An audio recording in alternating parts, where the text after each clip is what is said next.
Good morning മക്കൾസ്. അപ്പൊ എനിക്ക് ഇന്ന് ഹോസ്പിറ്റലിൽ പോകാനുണ്ട്, അതുകൊണ്ടാണ് കേട്ടോ നേരത്തെ ആക്കിയത്. ഇന്ന് ഓർഗനൈസേഷണൽ ബിഹേവിയർ ആണ് എടുക്കുന്നത്.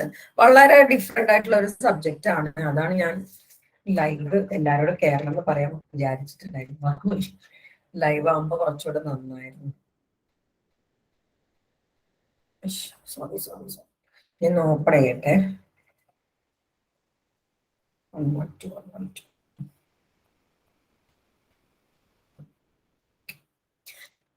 അപ്പൊ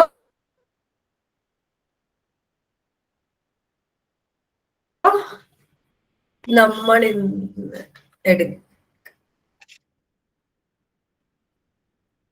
ആയിട്ടുള്ളൊരു സബ്ജക്റ്റ് ആണ് ഓർഗനൈസേഷണൽ ബിഹേവിയർ അല്ലെങ്കിൽ OB എന്ന് പറയുന്ന സബ്ജക്ട്. ശരിക്കും പറഞ്ഞാൽ എനിക്ക് ഇഗ്നോനോട് ഒരു ഒരു ഒരു ചെറിയൊരു ബഹുമാനമൊക്കെ ഉണ്ട് കമ്പാരിംഗ് ടു കാലിക്കറ്റ് യൂണിവേഴ്സിറ്റി. കാരണം എല്ലാ മേഖലകളും നിങ്ങൾ ഈ 3 വർഷത്തിനുള്ളിൽ നല്ല സിലബസ് ആണ് കേട്ടോ. ഞാൻ പഠിച്ചു വരുമ്പോൾ എനിക്ക് ഭയങ്കര ഇഷ്ടമാണ്. ഈവൻ PG യുടെ സിലബസ് ആയാലും UG യുടെ സിലബസ് ആയാലും ഞാൻ നിങ്ങളുടെ സിലബസിലൂടെയാണ് പല കാര്യങ്ങളും പഠിച്ചിട്ടുള്ളത്. എസ്പെഷ്യലി സെക്കൻഡ് ഇയറിലെ ഡെവലപ്മെന്റ് ഓഫ് സൈക്കോളജിക്കൽ തോട്ട്, ഈ തേർഡ് ഇയറിലെ സബ്ജക്ട് എല്ലാ മേഖലയും നിങ്ങളെ പരിചയപ്പെടുത്തി തരുന്നുണ്ട്. ശരിക്കും പറഞ്ഞാൽ കാലിക്കറ്റ് യൂണിവേഴ്സിറ്റിയിലൊന്നും OB ഒരു ഇലക്റ്റീവ് പേപ്പർ ആയിട്ടാണ് കൊടുത്തിട്ടുള്ളത്. OB ആയിക്കോട്ടെ, ഫോറൻസിക് തീരെ ഇല്ല, എൻവയോൺമെന്റൽ സൈക്കോളജി ഒന്നും ഇല്ല, ഇലക്റ്റീവ് പേപ്പേഴ്സ് ആയിട്ടാണ്. ഈവൻ PG തന്നെ അതൊരു ചാപ്റ്ററിൽ ഒരു ടോപ്പിക് ആയിട്ടാണ് ശരിക്കും ഏതുള്ളത്, ഫോറൻസിക്കും നിങ്ങളുടെ എൻവയോൺമെന്റൽ സൈക്കോളജി ഒക്കെ വരുന്നത്. അപ്പൊ എനിക്ക് ഭയങ്കര ഇഷ്ടമാണ് കേട്ടോ. ശരിക്കും പറഞ്ഞാൽ ഇഗ്നോയുടെ സിലബസ് നല്ല സിലബസ് ആണ്. വ്യക്തമായിട്ട് പിന്നെ നമ്മള് നിങ്ങളെ പഠിപ്പിക്കുന്നുണ്ട്, നിങ്ങളുടെ സിലബസിൽ പഠിപ്പിക്കുന്നുണ്ട്. അപ്പം ഈ ഒരു സബ്ജക്റ്റ് എന്ന് പറഞ്ഞാൽ ഓർഗനൈസേഷണൽ ബിഹേവിയർ എന്ന് പറഞ്ഞു കഴിഞ്ഞാൽ ഒരു ഓർഗനൈസേഷനിൽ സൈക്കോളജിസ്റ്റിന്റെ റോളാണ്, അല്ലെങ്കിൽ ഒരു ഓർഗനൈസേഷണൽ സൈക്കോളജിസ്റ്റ് എങ്ങനെ വർക്ക് ചെയ്യും എന്നുള്ളതാണ് OBയിൽ പഠിക്കുന്നത്. അതായത് ഒരു ഓർഗനൈസേഷൻ എന്ന് പറഞ്ഞാൽ എന്തും ആവാം, സ്കൂളാവാം, ഒരു മാനേജ്മെന്റ് സ്ഥാപനമാവും. അവിടെയൊക്കെ ശരിക്കും പറഞ്ഞു കഴിഞ്ഞാൽ അവിടുത്തെ പ്രൊഡക്ടിവിറ്റി കൂട്ടാൻ ആ ഓർഗനൈസേഷന്റെ സ്ട്രക്ചർ മനസ്സിലാക്കുക, ആ ഓർഗനൈസേഷന്റെ ആളുകളെ മനസ്സിലാക്കുക, അവിടുത്തെ ഗ്രൂപ്പ് മനസ്സിലാക്കുന്നത്, അതിനനുസരിച്ച് അവരുടെ പ്രൊഡക്ടിവിറ്റി. ചെറിയൊരു ഉദാഹരണം ഞാൻ പറയുന്നത്, കിങ് ലയർ എന്ന സിനിമയില് ദിലീപിന്റെ കഥാപാത്രം ചെയ്യുന്നില്ലേ, എത്തോളം വലുതാക്കിയാല് അങ്ങനെയുള്ള ഐഡിയാസ്, അതുപോലെ വർക്കിംഗ് ടൈം, അങ്ങനെ ആ ഓർഗനൈസേഷന് കൃത്യമായിട്ട് പഠിച്ച് അവിടെയുള്ള ആളുകളെ പഠിച്ച് ആ ഓർഗനൈസേഷന്റെ പ്രൊഡക്ടിവിറ്റി കൂട്ടാൻ ഹെൽപ്പ് ചെയ്യുന്ന സൈക്കോളജിസ്റ്റ് ആണ് OB സൈക്കോളജിസ്റ്റ്. നമ്മുടെ നാട്ടിലെ OB സൈക്കോളജിസ്റ്റ് വളരെ കുറവാണ്. കാരണം MBA HR പഠിച്ചവരാണ് ഇവിടെ അത് ചെയ്യുന്നത്. പക്ഷെ പുറത്ത് ഈ OB സൈക്കോളജിസ്റ്റ് ഭയങ്കര വാല്യൂ ആണ്. പക്ഷെ നല്ല പൈസയും മേടിക്കുന്നുണ്ട് കേട്ടോ. നല്ലൊരു കാശ്, നല്ലൊരു എമൗണ്ട് മേടിക്കും ഈ OBക്കാര്. കാരണം എന്ന് വെച്ച് കഴിഞ്ഞാല് ഒറ്റയടിക്ക് ഗ്രോത്ത് ഉണ്ടാക്കി കൊടുക്കും. ആ ഒരു പൊട്ടിപ്പൊളിഞ്ഞ് കിടക്കുന്ന ഓർഗനൈസേഷൻ ആണെങ്കിൽ പോലും ഹെവി ഗ്രോത്ത് ഉണ്ടാക്കാൻ OB സൈക്കോളജിസ്റ്റിനെ കൊണ്ട് പറ്റും. പക്ഷെ നമ്മുടെ നാട്ടിൽ അത്ര പ്രൊമിനന്റ് അല്ല. ഒന്നാമത് അതിനുള്ളൊരു വേദി നമ്മുടെ നാട്ടിലില്ല, OB സ്കൂൾസ് ഒന്നുമില്ല. ഇപ്പം എൻ്റെ അണ്ടറില് കാലിക്കറ്റ് യൂണിവേഴ്സിറ്റിയുടെ MSc പഠിച്ച ഫസ്റ്റ് റാങ്ക് കിട്ടിയ റംസാന ഇപ്പം UK-ലാണുള്ളത്. UK-ല് പുള്ളിക്കാരി OB സ്പെഷ്യലൈസ് ചെയ്യാനാണ് പോയത്. പുള്ളിക്കാരി തിരിച്ചു വന്നാൽ OB-യുമായിട്ട് ബന്ധപ്പെട്ടിട്ടുള്ള കാര്യങ്ങളൊക്കെ എനിക്ക് തുടങ്ങണമെന്ന് ഭയങ്കരമായിട്ട് ആഗ്രഹമൊക്കെ ഉണ്ട്. Let's hope for the best. Okay, അപ്പൊ നമുക്ക് സ്റ്റാർട്ട് ചെയ്യാം. Organisational behaviour. എനിക്ക് ഈ പേപ്പർ ഭയങ്കര ഇഷ്ടമാട്ടോ. കാരണം എന്താണെന്ന് വെച്ച് കഴിഞ്ഞാൽ ഞാൻ PG-യിലും UG-യിലും ഒക്കെ ഈ പേപ്പർ എടുക്കുന്നുണ്ട്. UG-യിൽ ഇലക്റ്റീവ് ആണ്, PG-യില് തേർഡ് സെമ്മിൽ ഇതൊരു പേപ്പറാണ്. ഞാൻ ഇപ്പൊ എടുത്തു കഴിഞ്ഞിട്ടേ ഉള്ളൂ. PG-യിലാണ് ഒരു പേപ്പറായിട്ട് വരുന്നത്. അതുകൊണ്ട് തന്നെ ഞാൻ PG-യിൽ പഠിപ്പിച്ച കാര്യങ്ങളൊക്കെ നിങ്ങൾക്ക് ഇപ്പം UG-യില് കുറച്ചൊക്കെ ഉള്ളത്. ജോയിൻ ആവാൻ നിൽക്കുന്നു, നോക്കാം. കാണുന്നുണ്ടല്ലോ. ഇപ്പൊ BPCC 112 മോസ്റ്റ് പ്രോബബ്ലി പിന്നെ നമ്മള് ഫെബ്രുവരി 12th ഒക്കെ ആകുമ്പോഴത്തേന് നമ്മൾ സ്റ്റാർട്ട് ചെയ്യും കേട്ടോ. നമ്മുടെ ക്ലാസ്സസ് സ്റ്റാർട്ട് ചെയ്യും. നമ്മുടെ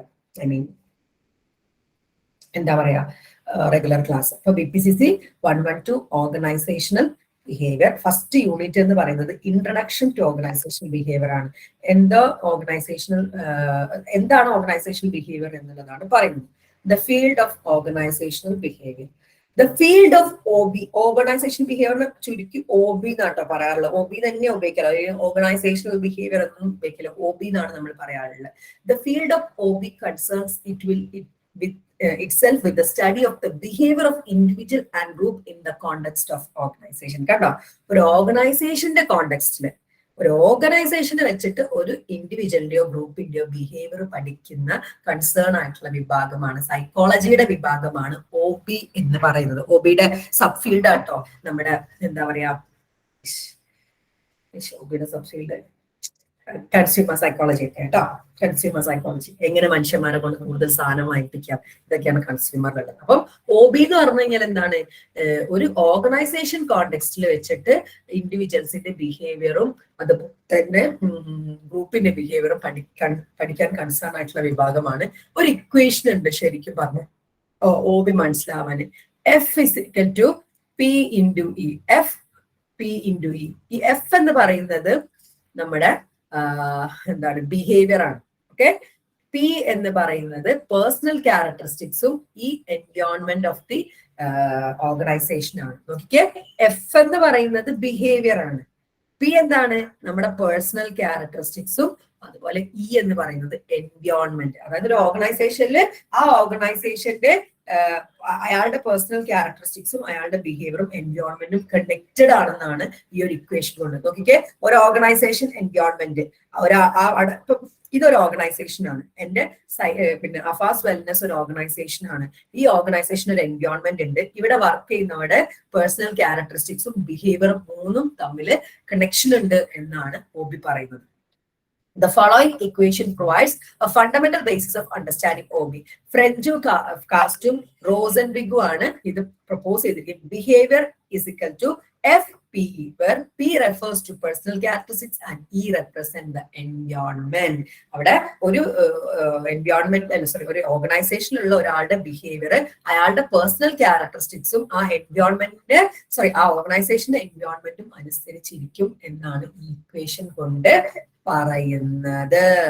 ഓക്കെ, അപ്പൊ ഫീൽഡ് ഓഫ് ഓർഗനൈസേഷണൽ ബിഹേവിയർ എന്താ ഉദ്ദേശിക്കുന്നത്, ഒരു ഓർഗനൈസേഷൻ കോണ്ടെക്സ്റ്റ് വെച്ച് ഒരാളുടെ ബിഹേവിയറും അല്ലെങ്കിൽ ഗ്രൂപ്പിന്റെ ബിഹേവിയർ പഠിക്കുന്നതാണ് നമ്മുടെ എന്ത് ഫീൽഡ് ഓഫ്. ഓക്കെ ആണോ? ഓക്കെ ആണോ? പറഞ്ഞേ ഓക്കെ ആണോ? ഓക്കെ അല്ലെങ്കിൽ പറയണേ. Very good.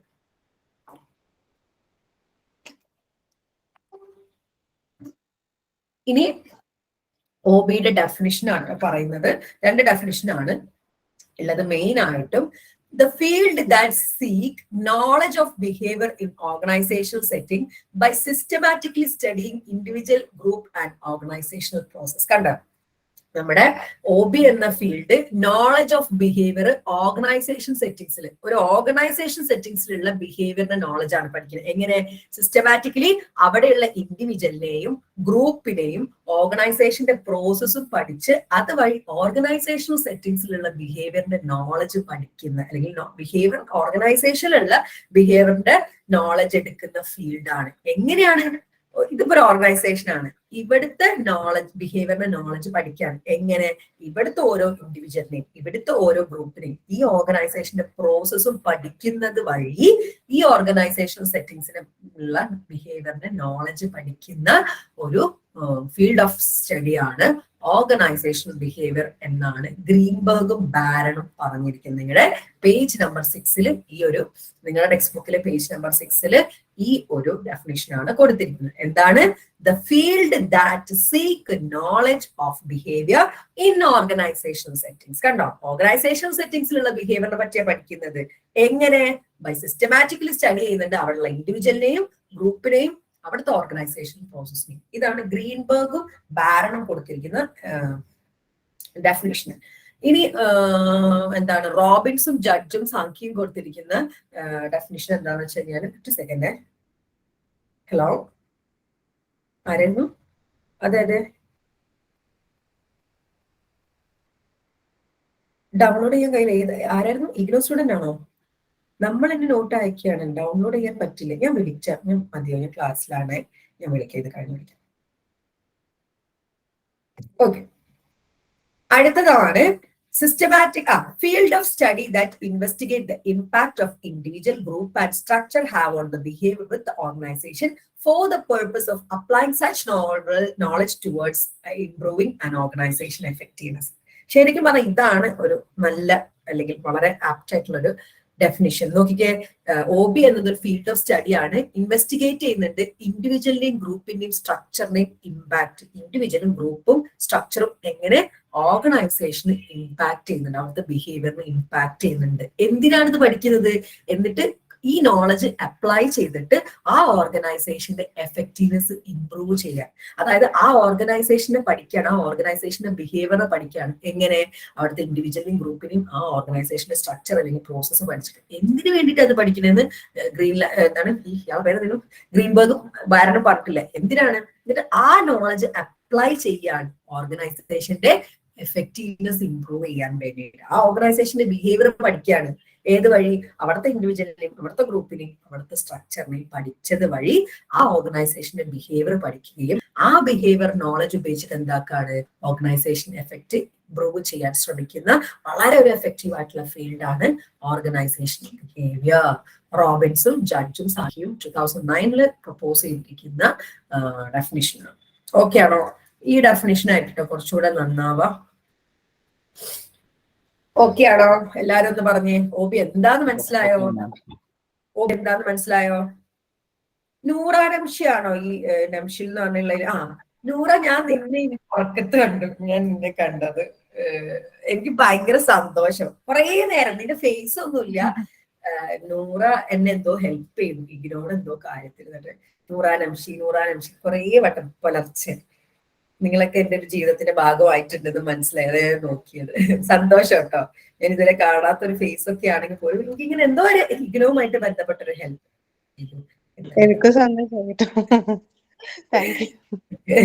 നിങ്ങളൊക്കെ ജീവിതത്തിന്റെ ഒരു ഭാഗമായി മാറുന്നു.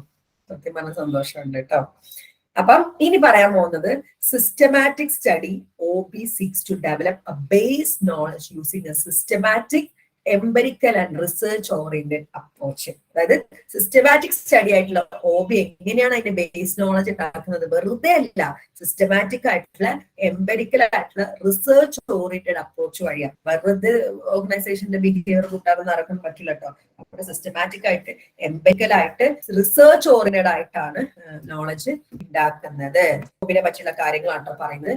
A scientific approach said to be central defining characteristics of modern OB. Modern OB നെ പറ്റി പറയണമെങ്കിൽ അവിടെ സയന്റിഫിക് ആണെന്ന് തന്നെ പറയണം. As with any science, OB practitioner seeks knowledge to describe, understand, predict and control behavior in organization. ഏതൊരു science പോലെയും OB എന്ത് ചെയ്യുന്നുണ്ട്? നമ്മളെ ഡിസ്ക്രൈബ് ചെയ്യുന്നുണ്ട്, അണ്ടർസ്റ്റാൻഡ് ചെയ്യുന്നുണ്ട്, പ്രെഡിക്റ്റ് ചെയ്യുന്നുണ്ട് ഓർഗനൈസേഷനിലെ ബിഹേവിയർ. അവിടെ ബിഹേവിയർ പഠിക്കുന്നുണ്ട്, ഡിസ്ക്രൈബ് ചെയ്യുന്നുണ്ട്, പ്രെഡിക്റ്റ് ചെയ്യുന്നുണ്ട്. പക്ഷെ വേറെ ആരുടെയും അങ്ങനെ ആരുടെയോ ബിഹേവിയർ അല്ല, ഓർഗനൈസേഷനിലുള്ളവരുടെ ബിഹേവിയർ ആണ്. OB കറക്റ്റ് ഒരു സയൻസ് ആണ് കേട്ടോ. It's information result from enquiries carried out according to 4 scientific core value. 4 scientific core value ആണ് OBക്കും ഉള്ളത്, അല്ലെങ്കിൽ OBയുടെ പഠനത്തിലുള്ളത്. ഒന്ന് അക്യുറേറ്റ് ആയിരിക്കും, വളരെ അക്യുറേറ്റ് ആയിരിക്കും. ഒബ്ജക്റ്റീവ് ആയിരിക്കും. സബ്ജക്റ്റീവ് ആയിട്ട് നമ്മൾ ആയി തോന്നിയല്ല, ഒബ്ജക്റ്റീവ് ആയിട്ടാണ് പഠിക്കുക. സ്കെപ്റ്റിസം ഉണ്ടാവും, ഓപ്പൺ മൈൻഡ്നെസ്സും ആയിരിക്കും. And it's method consist of procedures involve in make such investigation. അതായത് ഈ 4 കാര്യങ്ങൾ, അക്യുറസിയും ഒബ്ജക്റ്റിവിറ്റിയും സ്കെപ്റ്റിസിസവും ഓപ്പൺ മൈൻഡഡ്നെസ്സും ഉള്ള രീതിയിലുള്ള ഇൻവെസ്റ്റിഗേഷൻ മെത്തേഡ്സ് ആണ് OBയിലുള്ളത്. അതായത് വെറുതെ വായി തോന്നുന്നത് കോതയ്ക്ക് പാട്ട് പോലെ വിളിച്ച് പറയല്ല ചെയ്യുന്നത്. സെക്കൻഡ്, ഹലോ, അതെ ആരായിരുന്നു? PG ആണോ? ഞാനിപ്പം UGയുടെ ക്ലാസ്സിലാണ്, അത് കഴിഞ്ഞിട്ട് വിളിച്ചാൽ മതിയോ? ശരി. എന്തായിരുന്നു?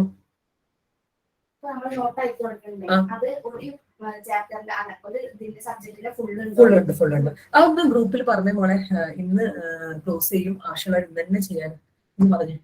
ഒരു ചാപ്റ്റർ അല്ല, ഒരു സബ്ജക്ട് ഫുള്ളുണ്ട്. 3 സബ്ജക്ട് ഫുള്ളുണ്ട്. ഇല്ല, ഞാൻ ഇന്ന് എടുത്തരാം. ഞാൻ വിളിച്ചോ. കുറേ കാര്യങ്ങള് പെൻഡിങ് ആയി, ഒക്കെ ചെയ്തു കേട്ടോ. അൽഹംദുലില്ലാ ഞാൻ സുഖമില്ലാണ്ട്, എനിക്ക് സുഖമില്ലാണ്ടായി, മക്കൾക്ക് സുഖമില്ലാണ്ടായി, കൂടെ കുറെ കാര്യങ്ങൾ പെയിന്റിംഗ് ആയിരുന്നു. ആൻഡ് വെരി ഫൈൻ, എല്ലാം ട്രാക്കിലേക്കായി.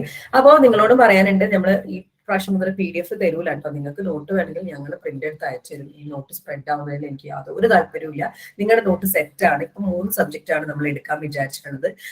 പിന്നെ അണ്ടർസ്റ്റാൻഡിംഗ് സൈക്കോളജിക്കൽ ഡിസോർഡർ 1ഉം കൗൺസിലിംഗ് സൈക്കോളജി പോസിറ്റീവ്, ഈ 3 എണ്ണമാണ് ഇപ്പം നമ്മൾ കംപ്ലീറ്റ് ചെയ്യുന്നത്. അതായത് ഫെബ്രുവരി, മാർച്ചും ഏപ്രിൽ വരെ, ഏപ്രിൽ, മെയ്, ജൂൺ വരെ ആണെന്നും അടുത്ത 3 സബ്ജക്റ്റിലേക്ക് നമ്മൾ പിന്നെ രണ്ട് സബ്ജക്റ്റ് ആയിട്ടാണ്. ഏപ്രിൽ പകുതിയും മെയ് കൊണ്ട് 2 സബ്ജക്റ്റ്, മെയ് പകുതിയും ജൂണും കൊണ്ട് 2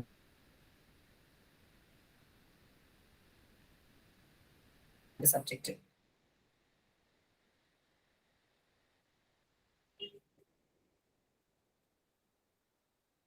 തീർത്തിട്ട് റിവിഷനിലേക്ക് പോകാവുന്ന രീതിയിൽ സെറ്റ് ചെയ്തിട്ടാണുള്ളത്. അപ്പൊ ആഴ്ചയിൽ ഇപ്പൊ തിങ്കളും ബുധനും വെള്ളിയാണെങ്കിൽ തിങ്കളാഴ്ച സൈക്കോളജിക്കൽ ഡിസോർഡർ 1ഉം, ബുധനാഴ്ച കൗൺസിലിങ്ങും, വെള്ളിയാഴ്ച പോസിറ്റീവ് ആയിരിക്കും. ആ രീതിക്കായിരിക്കും ക്ലാസ് പോവാട്ടോ. അപ്പോൾ എല്ലാം പാരലലായിട്ട് തീരും. പിന്നെ ഷോർട്ട് നോട്ട്സ് എഴുതിപ്പിക്കും, അസൈൻമെന്റിൽ ഹെൽപ്പ് ചെയ്യും. ഇങ്ങനെ കംപ്ലീറ്റ്ലി പാക്ഡ് ആണ് പ്രാവശ്യത്തെ ക്ലാസ്സസും കാര്യങ്ങളൊക്കെ. വേണം ഒന്നും എനിക്ക് കംപ്ലീറ്റ്ലി എല്ലാം തീർക്കണം എന്നുള്ള ആഗ്രഹമുണ്ട്. അപ്പം നോക്കാം, OB-യിൽ എന്താണ്, വളരെ സിസ്റ്റമാറ്റിക് ആയിട്ടാണ് കാര്യങ്ങൾ ചെയ്യുന്നത്. അതാണ് പറയുന്നത്. 4 സയന്റിഫിക് കോർ വാല്യൂസ് ഉണ്ട്. Accuracy, objectivity, scepticism, open mindedness. ഈ 4 ഉപയോഗിച്ചിട്ടാണ് OB-യിലെ ഇൻവെസ്റ്റിഗേഷൻസും പ്രൊസീജിയറും ഉണ്ടാക്കിയിരിക്കുന്നത്. Concepts and theories in OB invariably arise out of extensive research. കണ്ടോ, റിസർച്ചിൽ എക്സ്റ്റെൻസീവ്ലി റിസർച്ച് ചെയ്തിട്ടാണ് OB-യിലെ കോൺസെപ്റ്റ് തിയറി ഉണ്ടാക്കുന്നത്. വെറുതെ ഉണ്ടാക്കല്ല, വളരെയധികം റിസർച്ചും അതുപോലെ കാര്യങ്ങളൊക്കെ ചെയ്തിട്ടാണ് OB-യിലെ റിസർച്ചുകൾ കണ്ടക്ട് ചെയ്യുന്നത്. അല്ലാതെ വെറുതെ കണ്ടക്ട് ചെയ്യുകയല്ല, അല്ലെങ്കിൽ വെറുതെ ഒരു തിയറിയോ ഡെഫിനിഷനോ ഉണ്ടാക്കുകയല്ല. It is important to note that theories in OB are much more descriptive than prescriptive. Prescribe ചെയ്യല്ല, ഡിസ്ക്രിപ്റ്റീവ് ആണ്. ഡിസ്ക്രൈബ് ചെയ്തുകൊണ്ട് പ്രിസ്ക്രൈബ് അല്ല, ഡിസ്ക്രിപ്റ്റീവ് ആണ് OB-യിലെ തിയറീസ്. ബിക്കോസ് എക്സ്റ്റെൻസീവ് റിസർച്ചുകൾ നടത്തിയിട്ടാണ് OB-യിലെ ഒരു തിയറി പറയുന്നത്.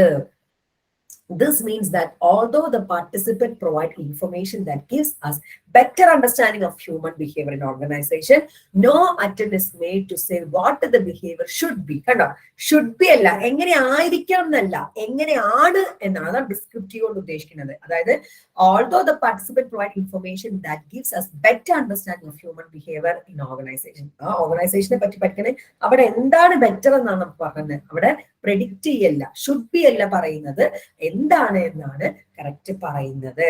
അപ്പൊ എന്താണ്, ഒരു സയന്റിഫിക് അപ്രോച്ച് ആണ് ശരിക്കും OB പ്രാക്ടീഷണേഴ്സ് ഡിസ്ക്രൈബ് ചെയ്യുന്നുണ്ട്, അണ്ടർസ്റ്റാൻഡ് ചെയ്യുന്നുണ്ട്, പ്രെഡിക്റ്റ് ചെയ്യുന്നുണ്ട് ഒരു ഓർഗനൈസേഷനിലുള്ള behaviour. 4 core values, accuracy, objectivity, scepticism, open mindedness. ഈ 4 കോർ വാല്യൂ ആണ് നമ്മുടെ OB-യിലുള്ളത്. ഈ 4 വാല്യൂസ് ഉപയോഗിച്ചിട്ടാണ് പ്രൊസീജിയറും ഇൻവെസ്റ്റിഗേഷനും ഒക്കെ OB-യിൽ നടത്തുന്നത്. കോൺസെപ്റ്റും തിയറിയും ഉണ്ടാക്കുന്നത് എക്സ്റ്റെൻസീവ് റിസർച്ച് ഉപയോഗിച്ചിട്ടാണ്. അതായത് OB-യിലെ തിയറി ഡിസ്ക്രിപ്റ്റീവ് ആണ്, പ്രിസ്ക്രിപ്റ്റീവ് അല്ല. അതായത് പാർട്ടിസിപ്പന്റ് നമുക്ക് അവിടെ പ്രൊവൈഡ് ചെയ്യുന്നുണ്ട് better understanding human behaviour in organisation. വെറുതെ ഷുഡ് ബി അല്ല, എന്താണ് എന്ന് മനസ്സിലാക്കാൻ OB നമ്മളെ, എന്താണ് അവിടെ നിന്നുള്ള നടക്കുന്നത് മനസ്സിലാക്കാൻ OB സഹായിക്കുന്നത്, എങ്ങനെ എന്നല്ല. ഓക്കെ, ഇതാണ് OB-യുടെ ഒരു തീം എന്ന് പറയുന്നത്. ഓക്കെ ആണോ?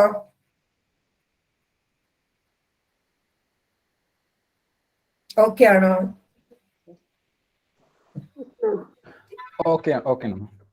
ഇനി 3 ലെവലിലാണ് OB-യിലുള്ള പിന്നെ എന്താണ് ആളുകളെ നമ്മുടെ അനാലിസിസ് ചെയ്യുന്നത്. 3 ലെവലാണ്.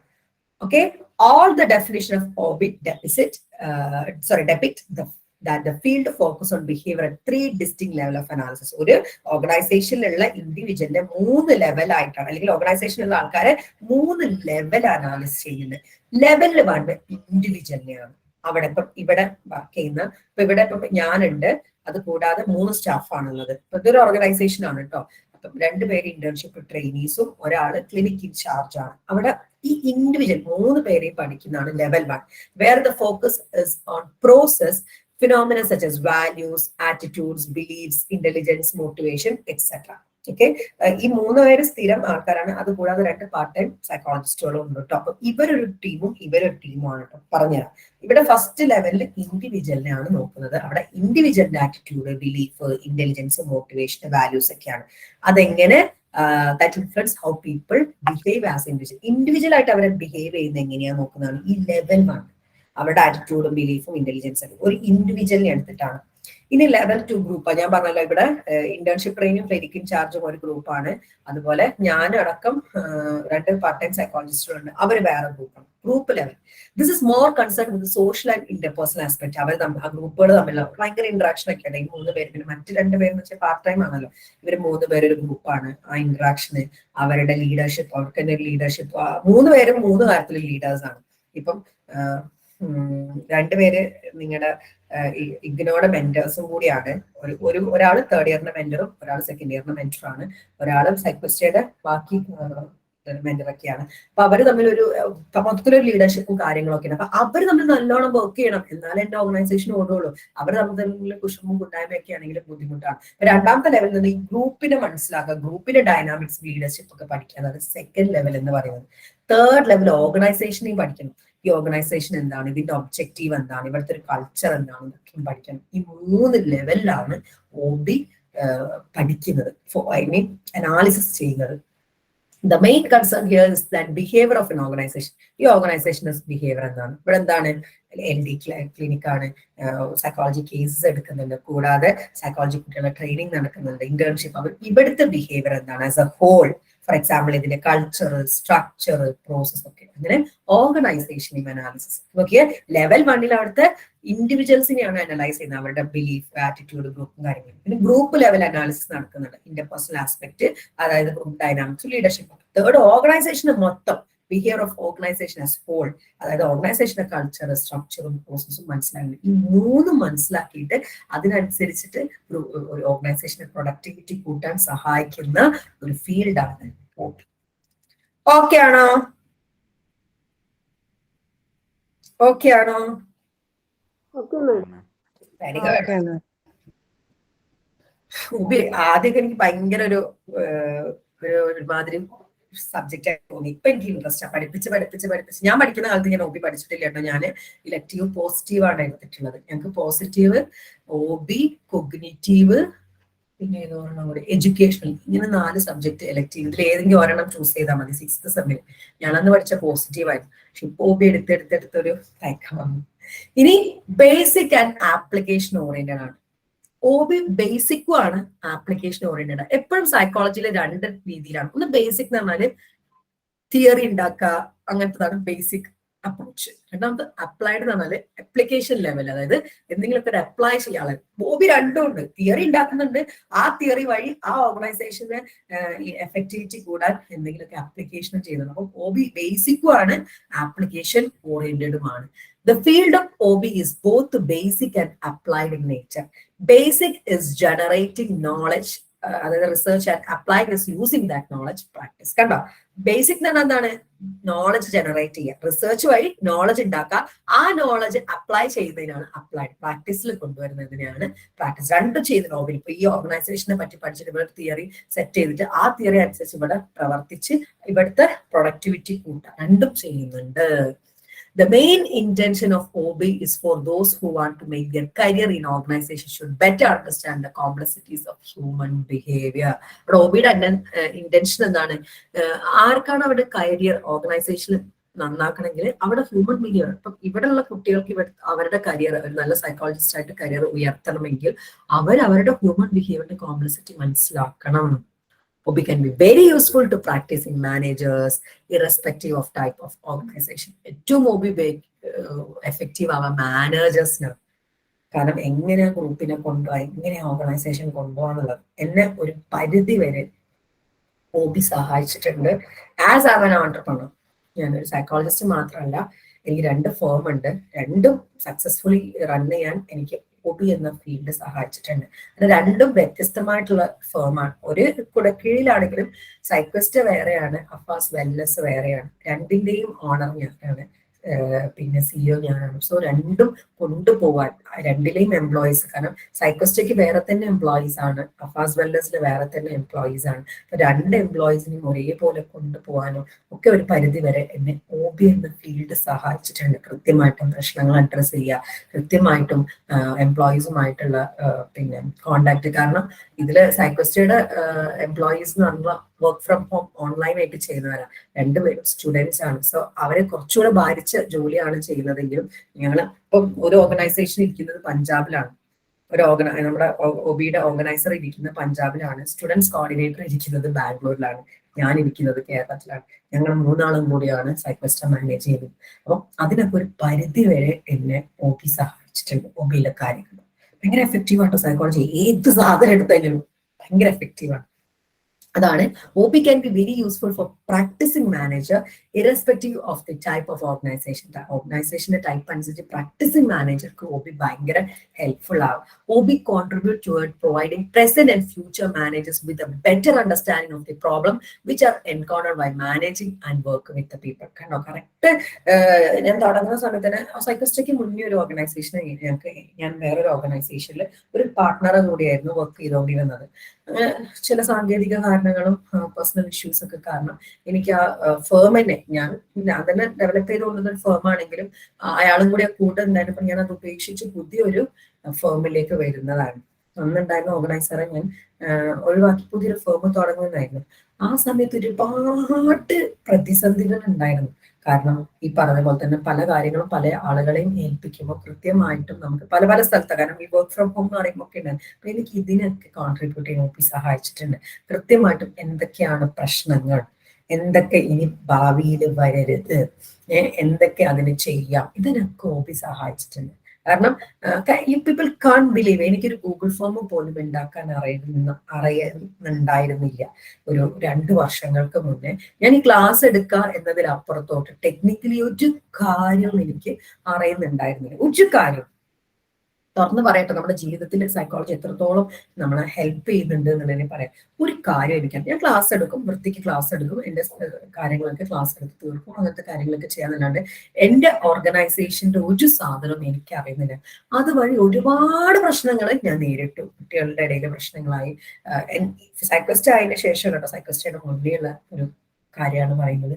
ഒരുപാട് പ്രശ്നങ്ങൾ നേരിട്ടു. അപ്പം അവിടെ ഞാൻ എന്താ ചെയ്തത്, അവിടെ നേരിട്ട പ്രശ്നങ്ങൾ ഞാൻ ഇരുന്ന് പഠിക്കുകയാണ് ചെയ്തത്. OB തന്നെയാ ചെയ്യാ, ഇരുന്ന് പഠിച്ച് ഇപ്പം ഒരു ഒട്ടുമിക്ക കാര്യങ്ങളും ഞാൻ തന്നെയാണ് ഹാൻഡിൽ ചെയ്യുന്നത്. ഈവൻ സൈക്കോസ്റ്റയുടെ ആപ്പ് പോലും കംപ്ലീറ്റ്ലി ഞാനാണ് ഹാൻഡിൽ ചെയ്യുന്നത്. ബാക്കിയുള്ള എല്ലാ കാര്യങ്ങളും എന്റെ ഒരു കോൺട്രിബ്യൂഷൻ. അതിരുന്ന് പഠിച്ചത്. I am very weak in technology എന്ന് പറഞ്ഞു. അതാണ് OB. അവിടെ ഫ്യൂച്ചറിൽ എന്തൊക്കെയാണെന്ന് മനസ്സിലാക്കാൻ, എന്തൊക്കെ പ്രശ്നങ്ങൾ ഭാവിയിൽ വന്നേക്കാം. കണ്ടോ, ഇഗ്നോ സെക്കൻഡ് ഇയർ തുടങ്ങിയപ്പം കുറെ പ്രശ്നങ്ങൾ ഞാൻ നേരിട്ടു, ഇരുന്ന് പഠിച്ചു. സത്യമാണ്. കാരണം ആദ്യം ഞാൻ പഠിച്ച കാര്യം, എക്സാം ഡേറ്റ് വന്നിട്ട് ക്ലാസ് എടുത്താൽ നടക്കുന്ന കേസ് അല്ല നമ്മുടെ ഇഗ്നോയുടേത്. അപ്പം അതിന് കൃത്യമായിട്ടൊരു പ്ലാൻ ഉണ്ടാക്കി. ഇപ്പൊ 3 ഇഗ്നോ ബാച്ച് കംപ്ലീറ്റ്ലി പാക്ഡ് ആയിട്ട് കൊണ്ടുപോകും. അതാണ് ചെയ്യേണ്ടത്. ഞാൻ പറഞ്ഞല്ലോ, ഞാൻ ഒരു പരീക്ഷണാർത്ഥം ചെയ്തതായിരുന്നു. ഒരു പരിധി വരെ എന്നെ സംബന്ധിച്ചിടത്തോളം ഒരു 85% was success. But there was 15% of failure. 15% അത് അഡ്രസ് ചെയ്യാൻ പറ്റി. അത് അഡ്രസ് ചെയ്തിട്ടാണ് ഞാൻ 3 ബാച്ചും വളരെ കോൺഫിഡൻസോടെ, ഇപ്പം ആരെങ്കിലും വിളിച്ചാൽ എനിക്ക് കോൺഫിഡൻസോടെ പറയാം. കാരണം ഇഗ്നോ എന്നൊരു യൂണിവേഴ്സിറ്റിയെ പറ്റി ഞാൻ ഇരുന്ന് പഠിച്ചു. And this is what happening. It is because of OB. ആ ഓർഗനൈസേഷൻ അല്ലെങ്കിൽ ആ ഒരു പ്രോജക്റ്റ്, അവിടെ മാനേജർ എന്താ ചെയ്യുന്നത്, better understanding of problem which are encoded by managing and working with the people. നിങ്ങളോട് ഞാൻ വർക്ക് ചെയ്ത സമയത്ത് ഉണ്ടായിരുന്ന പ്രശ്നങ്ങൾ ഫ്യൂച്ചറിലേക്ക് ഉണ്ടാവുന്നത് അതിപ്പോ തന്നെ പരിഹരിക്കാം. എല്ലാത്തിനും സഹായിക്കാൻ നമ്മുടെ സൈക്കോളജി ഉണ്ട്. ഞാൻ ഇത് എന്റെ അനുഭവം വെച്ച് പറയുന്നത്, ഈ സാധനം എനിക്ക് വളരെ ഹെൽപ്ഫുൾ ആയിട്ട് പോയിട്ടുണ്ട് എന്നാണ്. അവിടെ ഇഗ്നോയിൽ തന്നെയുള്ള 2 പേരെ ഞാൻ മെന്റേഴ്സ് ആയിട്ട് ഇടാം. ഒരാള് ഷാൻഡിയാണ്, ഷാൻഡി ഇതിൽ തന്നെ ഉണ്ട്. അവിടെ തന്നെയുള്ള പിക്ക് ചെയ്തിട്ടാണ്. കാരണം അവർക്ക് കൂടുതൽ ഇഗ്നോനെ പറ്റി മനസ്സിലാവും, ഇഗ്നോനെ അറിയാം. അല്ലാത്ത 2 പേരെ മെന്റർഷിപ്പിന് ഇടുകയാണ്. കാരണം മെന്റർ വേണം, എനിക്ക് ഒറ്റയ്ക്ക് ഇത് മാനേജ് ചെയ്യാൻ പറ്റില്ല. ഇതൊക്കെ ഞാൻ ഇരുന്ന് പഠിച്ച് ഞാൻ തന്നെ ഉണ്ടാക്കിയതാണ്. and OB have a okay. It should also help them realize the alternative solution available when confronted by human relation problem with the organization. കണ്ടോ, ഓൾട്ടർനേറ്റീവ് ആയിട്ടുള്ള സൊല്യൂഷൻസും കൂടി റിയലൈസ് ചെയ്യുന്നത് ഇത് പോയാൽ ഇത് എന്നുള്ള രീതിയിൽ ഒരു ഓൾട്ടർനേറ്റീവ് സൊല്യൂഷൻസ് ഉണ്ടാക്കി വെക്കണം. ഇതിനൊക്കെ സഹായിക്കുന്നുണ്ട് OP. അതായത് ആ ഓർഗനൈസേഷൻ എന്താണെന്നുള്ളൊരു ജനറൽ നോളജ്, അതാണ് റിസർച്ച് അല്ലെങ്കിൽ ബേസിക്. എന്നിട്ട് ഈ ബേസിക് വെച്ചിട്ട് അവിടെ എഫക്ടിവിറ്റി കൂട്ടാൻ ആപ്ലിക്കേഷൻ കൊണ്ടുവരാൻ പറ്റും. ഇത് രണ്ടും വളരെ എഫക്റ്റീവ് ആയിട്ട് ചെയ്യുകയാണെങ്കിൽ OB അവിടുത്തെ ഇപ്പം ആകെ 3-4 മാസമായിട്ടേ ഉള്ളൂ, 4-5 മാസമായിട്ടുള്ള OBയിലേക്ക് ഇറങ്ങില്ല, സോറി ഇഗ്നോയിലേക്ക് ഇറങ്ങിയിട്ട് പ്രസന്റ്ലി വെരി ഗുഡ് റിസൾട്ടാണ് ഇത് ഫസ്റ്റ് ഇയറും തേർഡ് ഇയർ ഇപ്പൊ തുടങ്ങിയിട്ടുള്ളൂ ഉണ്ടാകും. അപ്പൊ അതാണ് നമ്മൾ അതിനെപ്പറ്റി പഠിക്കുക. ഭാവിയിലേക്ക് വരാവുന്ന പ്രശ്നങ്ങൾ, അതിനുള്ള ഓൾട്ടർനേറ്റീവ് സെറ്റാക്കി വെക്കുകയാണെങ്കിൽ നമുക്ക് അടിപൊളിയായിട്ട്, അത് മാനേജേഴ്സിനാണ് ഏറ്റവും, as A managing director I can totally agree with this. അവിടെ എന്താണ് ഫ്യൂച്ചറിൽ എന്തൊക്കെ പ്രശ്നങ്ങൾ വരാം, അതിനുള്ള ഓൾട്ടർനേറ്റീവ്സ് ഒക്കെ കണ്ടെത്തി വെച്ച് എഫക്റ്റീവ്നെസ് കൂടാനാണ് സഹായിക്കുന്നത്. സോ OB ബേസിക്കും ഉണ്ട്, ആപ്ലിക്കേഷൻ ഓറിയന്റഡും. ഓക്കെ ആണോ? ഭയങ്കര ഓൺടർപ്രണർഷിപ്പിലൊക്കെ ഭയങ്കര കേട്ടോ. പിന്നെ സൈക്കോളജിയുടെ ഞാൻ പറഞ്ഞല്ലോ, ഞാൻ സൈക്കോളജിക്കലിയാണ് ക്ലാസ്സും എടുക്കുന്നത്, സൈക്കോളജിക്കലിയാണ് ഈ ഫേമും കൊണ്ടുപോകുന്നത്. രണ്ടിലും സൈക്കോളജി അതാ പറയുന്നത്, ചില്ലറ സാധനമാണ്. നമുക്കൊരു പ്രണയം വരാനുണ്ട് ഈ സാധനത്തിനോട്. ഞാൻ പറഞ്ഞല്ലോ, പിന്നെ സൈക്കോളജിസ്റ്റ് എവിടെയും താഴ്ന്നു പോവാറില്ല. താഴ്ന്നു പോവാത്തതിന്റെ കാര്യം സൈക്കോളജിയാണ്. കാരണം എവിടെയാണോ മിസ്റ്റേക്ക് വരാ എന്ന്, മിസ്റ്റേക്ക് വന്നെടുത്ത് ആ മിസ്റ്റേക്ക് ക്യാച്ച് ചെയ്ത് അതിനെ പിക്ക് ചെയ്ത് കൊണ്ടുവരാൻ നമുക്ക് പറ്റും. കറക്റ്റ് അഡ്രസ് ചെയ്ത് ഫീഡ്ബാക്ക് എടുത്ത് അഡ്രസ് ചെയ്യുകയാണ് ചെയ്യുക. അത് ചെയ്ത് കഴിഞ്ഞാൽ ഒരു പടി പിന്നോട്ട് പോവില്ല. കാരണം ഒരു വുമൺ ഫോമാണ്. അപ്പം എല്ലാവർക്കും ഒരു ഇതുണ്ടാവും. കാരണം ഇവിടെ എന്റെ എംപ്ലോയീസ് മൊത്തം വിമൻ ആട്ടോ. Proudly same. എനിക്ക് ഒറ്റ മെയിൽ ആകെ ഒറ്റല്ല 2 മെയിൽ എംപ്ലോയീസ് ഉള്ള, രണ്ടും എനിക്ക് വേണ്ടി പാർട്ട് ടൈം ആയിട്ട് വർക്ക് ചെയ്യുന്നവരാണ്. ഒന്ന് എന്റെ പോസ്റ്റേഴ്സ് ഉണ്ടാക്കുന്ന ഫാസിലും, രണ്ടാമത്തെ എന്റെ നോട്ട്സ് സെൻഡ് ചെയ്യുന്ന ഒരു ടീമിൽ. ഇവര് 2 പേരും അല്ലാതെ ബാക്കി സൈക്കോസ്റ്റയുടെയും അഫാസ് വെൽനസിന്റെയും കംപ്ലീറ്റ് ഫീമെയിൽസ് ആണ്. സോ എപ്പോഴും ഒരു മിത്ത് ഉണ്ടല്ലോ, മെയിലിനെ ഇതൊക്കെ പറ്റുള്ളൂ, ഫീമെയിൽസിന് മാനേജ് ചെയ്യാൻ പറ്റില്ല എന്നിടത്ത് എനിക്ക് തോന്നുന്നു ഇപ്പൊ കേരളത്തിലുള്ള സൈക്കോളജി ഒരു ലേഡി ഓർഗനൈസ് ചെയ്തിട്ട് ലേഡീസ് മാത്രം വർക്ക് ചെയ്യുന്നത് സൈക്കോസ്റ്റ് ആണെന്ന്. അത് പ്രൗഡ്ലി പറയാൻ പറ്റുന്നത് സൈക്കോളജി അപ്ലൈ ചെയ്യുന്നതാണ്. അതെനിക്ക് ഉറപ്പിച്ച് പറയാം. കാരണം വേറെ ഏത് ഫേം ആണെങ്കിലും പിന്നെ CEOs മാനേജേഴ്സും ഒക്കെ ആയിട്ടിരിക്കുന്നത് മെയിൽസ് ആണ്. വർക്കിംഗ്സ് മാത്രമാണ്. ഇവിടെ എല്ലാം അങ്ങനെ ഒരു എന്താ പറയാ, ഒരു വർഷേ ആവുന്നുള്ളൂ കേട്ടോ. സൈക്വസ്റ്റ് തുടങ്ങിയിട്ട് ഈ ഫെബ്രുവരിയിൽ ഒരു വർഷേ ആവുന്നുള്ളൂ. ഒരു വർഷം തികയാൻ പോകുന്നു. അപ്പൊ അതും ഭയങ്കര സന്തോഷമുള്ള കാര്യമാണ്. അപ്പൊ അവിടേക്ക് ഈ OBയും അല്ലെങ്കിൽ സൈക്കോളജിയും അപ്ലൈ ചെയ്ത് അത്രയും നല്ലൊരു വിഷയമാണ്. നമ്മളിപ്പോ ഒരു ഓൺട്രപ്രണർ ആയി, നിങ്ങൾ ഈ ഒരു ഓൺട്രപ്രണർ ആവാൻ ആഗ്രഹിക്കുന്ന ആളുകളാണെങ്കിൽ ഈ വിഷയം താല്പര്യത്തോടു കൂടി പഠിച്ചാൽ ഒരു ഓർഗനൈസേഷൻ എങ്ങനെ കൊണ്ടുപോകാൻ. ഓക്കെ ആണോ? ഇനിയാണ് historical antecedent of organisational behaviour. ഹിസ്റ്ററിയിൽ പറയുന്ന കുറെ തിയറികളാണ് കേട്ടോ. മെയിൻ ആയിട്ടും സയന്റിഫിക് മാനേജ്മെന്റ് സ്റ്റഡി അല്ലെങ്കിൽ ക്ലാസിക് തിയറിയും ഉണ്ട്, പിന്നെ ഹൗത്രോൺ സ്റ്റഡി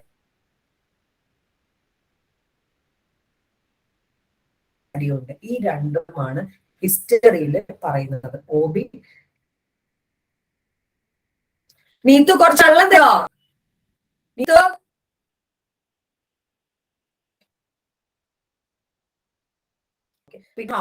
മെയിൻ ആയിട്ട് പറയുന്നത് ഈ 2 സ്റ്റഡീസ് ആണ് ഹിസ്റ്ററിയിൽ കാര്യമായിട്ട് പറയുന്നത്. നോക്കാം നമുക്ക്. ഇവിടെ സയന്റിഫിക് മാനേജ്മെന്റ് സ്റ്റഡി എന്ന് പറയുന്നത് organizational behavior emerged as a significant field long back when people tried out ways to understand and predict how employees be managed to behave in work situation. അവിടെ OB emerge ചെയ്തത് ഒരു scientific field ആയിട്ട് emerge ചെയ്ത് എപ്പോഴാണെന്നറിയോ? കുറെ കാലമായി. എങ്ങനെ people മനസ്സിലാക്കാൻ ശ്രമിക്കാൻ തുടങ്ങി, അല്ലെങ്കിൽ പ്രെഡിക്റ്റ് ചെയ്യാൻ തുടങ്ങി എംപ്ലോയീസിനെ എങ്ങനെ മാനേജ് ചെയ്യണം, ഒരു വർക്ക് സിറ്റുവേഷൻ ഇത് പഠിക്കാൻ തുടങ്ങി. ഒരു വർക്ക് സിറ്റുവേഷൻ എംപ്ലോയിനെ എങ്ങനെ മാനേജ് ചെയ്യണം, ഒരു ഓർഗനൈസേഷനിൽ എംപ്ലോയിനെ എങ്ങനെ മാനേജ് ചെയ്യണം എന്ന് പഠിക്കാൻ തുടങ്ങിയപ്പോഴാണ് OB എന്ന സയന്റിഫിക് ഫീൽഡ് എമേർജ് ചെയ്യുന്നത്. അതിൽ മെയിൻ എടുത്ത് പറയുന്നത് സയന്റിഫിക് മാനേജ്മെന്റ് സ്റ്റഡിയും പിന്നെ ഹൗത്രോ സ്റ്റഡിയാണ്. സയന്റിഫിക് മാനേജ്മെന്റ് സ്റ്റഡീസ് ഒരു ഫെയിലിയർ ആയിരുന്നു, അല്ലെങ്കിൽ ഒരു ക്രിറ്റിസിസം നന്നായി ടൈലറിന്റെ അപ്രോച്ച് ആട്ടോ. ടൈലറിന്റെ അപ്രോച്ച് ഭയങ്കര ക്രിറ്റിസിസം നേരിട്ടിരുന്നു. ക്രിറ്റിസിസം നേരിടാനുള്ള കാരണം ഇയാള് പൈസ ഇങ്ങനെ ഉണ്ടാക്കാം, മനുഷ്യനെ മെഷീനായിട്ട് കണ്ടതാണ്. ഈ ടൈലറിന്റെ തിയറിയിൽ അങ്ങനെയാണ്, മണി ഓറിയന്റഡ് ആണ്, എങ്ങനെ പൈസ കൂട്ടാം, അതിനെങ്ങനെ ആളുകളെ പ്രാപ്തരാക്കാം. ഇതായിരുന്നു സയന്റിഫിക് മാനേജ്മെന്റ് സ്റ്റഡി. അതുകൊണ്ട് തന്നെ ഒരുപാട് മനുഷ്യരെ ഒരു ഉപകരണം പോലെ കണ്ടിട്ടുള്ള ഒരു തിയറി ആയിരുന്നു സയന്റിഫിക് മാനേജ്മെന്റ് സ്റ്റഡി എന്ന് പറയുന്നു. നോക്കാം നമുക്ക്. Scientific management employee was based on the work of Taylor at the Midvale Steel Company in 1900s. 1900s മിഡ്വെയിൽ എന്ന സ്റ്റീൽ കമ്പനിയിൽ ടൈലർ ചെയ്ത വർക്കിന്റെ ബേസിസിൽ ഉണ്ടായ ഒരു തിയറിയാണ് സയന്റിഫിക് മാനേജ്മെന്റ് സ്റ്റഡി എന്ന് പറയുന്നത്. അദ്ദേഹത്തിന്റെ ബുക്കായിട്ടുള്ള shop management 1909 Taylor explain management's role in motivating workers to avoid natural soldiering the natural tendency of people to take it easy. കണ്ടോ, പീപ്പിളിന്റെ ടേക്ക് ഇറ്റ് ഈസി സ്വഭാവം ഒഴിവാക്കാൻ, ആ നാച്ചുറൽ സോൾജറിങ് ഒഴിവാക്കാനുള്ള കാര്യങ്ങളൊക്കെയാണ്. അതായത് പീപ്പിളിന് റെസ്റ്റ് കൊടുക്കാതെ അവരെങ്ങനെ വർക്ക് ചെയ്ത് അവരെ പൈസ എങ്ങനെ ഉണ്ടാക്കാം എന്നായിരുന്നു ആ ബുക്കിൽ പറഞ്ഞിട്ടുള്ളത്. അവിടെ ദ ബേസിക് ടെനറ്റ്സ് ഓഫ് ടൈലറിന്റെ തിയറിയിൽ 3 ടെനറ്റ്സ് ആണുള്ളത്. Physical work can be scientifically studied to determine the optimal method of performing job. അവരുടെ ഫിസിക്കൽ മെത്തേഡ് പഠിച്ചിട്ട് അവരെ കൊണ്ട് എങ്ങനെ ഒപ്റ്റിമലി, മിനിമത്തിലല്ല, എങ്ങനെ കൂടുതൽ പണിയെടുപ്പിക്കാം എന്ന് ടൈലർ കണ്ടെത്തി. ഫിസിക്കൽ വർക്കും സയന്റിഫിക്കലി പഠിച്ചിട്ട് ഒപ്റ്റിമൽ മെത്തേഡിൽ എങ്ങനെ perform ചെയ്യിപ്പിക്കാം. Workers can be made more efficient by instructing them on how to do their job. അവരെ ഇൻസ്ട്രക്ട് ചെയ്താൽ വർക്കേഴ്സ് കുറച്ചും കൂടെ നല്ലോണം എഫിഷ്യന്റ് വർക്ക് ചെയ്യുമെന്ന് അദ്ദേഹം കണ്ടെത്തി. Workers will follow those instructions provided they are paid appropriately. നല്ലോണം പേയ്മെന്റ് കൊടുത്താൽ അവർ നല്ലോണം വർക്ക് ചെയ്യാൻ പറ്റുമെന്ന് കണ്ടെത്തി. People motivated by economic reward, that is money, and are eager to get better economic position. ആളുകളെ മണി ഓറിയന്റഡ് ആക്കി, റിവാർഡ് കൊടുത്ത് നല്ലോണം പണിയെടുക്കും, അവർക്ക് കുറച്ച് നല്ല സ്ഥാനം കൊടുത്ത് അവർ നല്ലോണം പണിയെടുക്കും. ഇങ്ങനെ രീതിയിൽ പണി എടുപ്പിക്കുക, പൈസ ഉണ്ടാക്കാം, പൈസ എന്നുള്ള രീതിയാണ്. അതായത് ഫിസിക്കൽ വർക്ക് എങ്ങനെ ഒപ്റ്റിമലാക്കാം, ഇൻസ്ട്രക്ഷൻ കൊടുത്ത് എങ്ങനെ നല്ലോണം ജോലി ചെയ്യിപ്പിക്കാം, അതുപോലെ തന്നെ ഈ ഇൻസ്ട്രക്ഷൻ ഇവർ ഫോളോ ചെയ്താണെങ്കിൽ അവരെ പ്രോപ്പറേറ്റ് ആയിട്ട് പേ ചെയ്യാം, നല്ല പേയ്മെന്റ് പൊസിഷൻ കൊടുത്ത് ഇവരെങ്ങനെ നന്നാവും. ഇതൊക്കെയായിരുന്നു സയന്റിഫിക് മാനേജ്മെന്റ് സ്റ്റഡിയിൽ ടൈലർ അദ്ദേഹത്തിന്റെ ബുക്കായിട്ടുള്ള ഷോപ്പ് മാനേജ്മെന്റിലൂടെ പറഞ്ഞത്. പക്ഷെ ക്രിറ്റിസിസം ഉണ്ടായിരുന്നു. Criticism of Taylor's approach. Taylor's work was criticised on the ground of dehumanising the work place and promoting the idea of economic.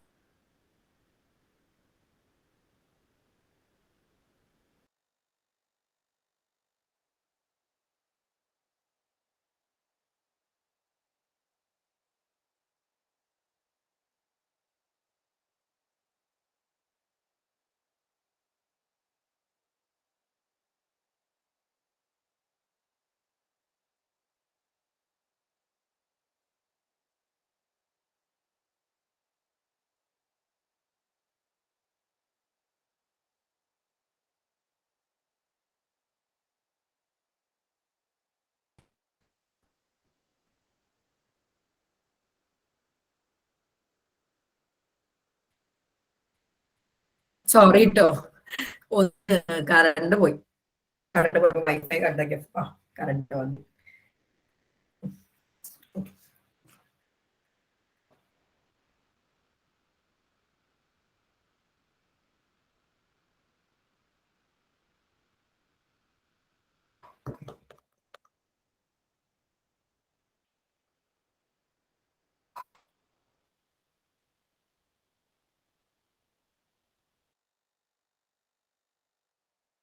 വെക്കാന്ന് വെച്ചിട്ടാണ്.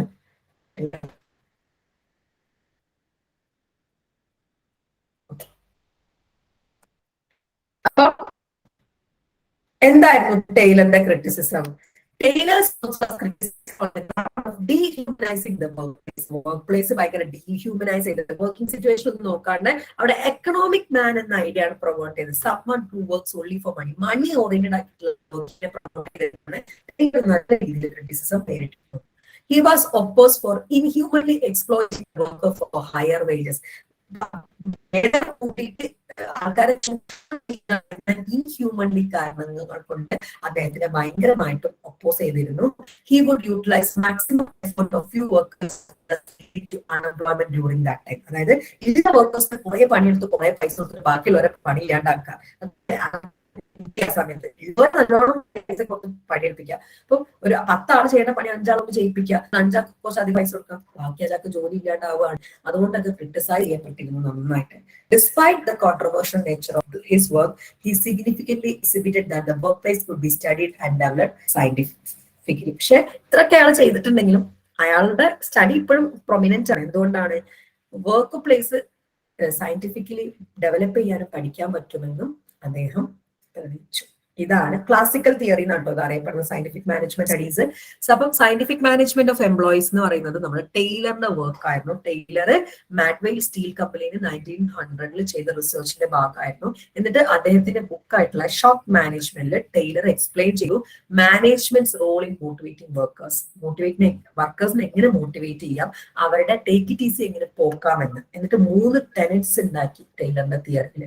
3 ടെനറ്റ് ആണുള്ളത്. ഫിസിക്കൽ വർക്ക് സയന്റിഫിക്കലി പഠിച്ചിട്ട് optimal method ഉപയോഗിച്ച് പെർഫോമൻസ് കൂട്ടാം.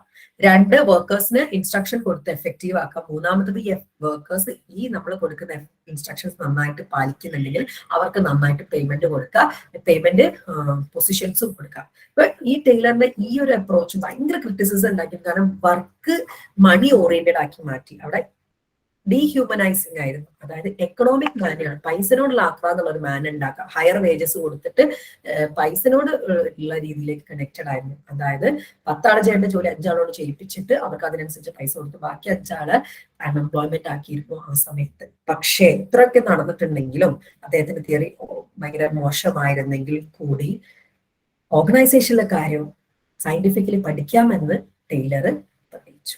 ഇതാണ് സയന്റിഫിക് മാനേജ്മെന്റ് സ്റ്റഡി. ഓക്കെ ആണോ?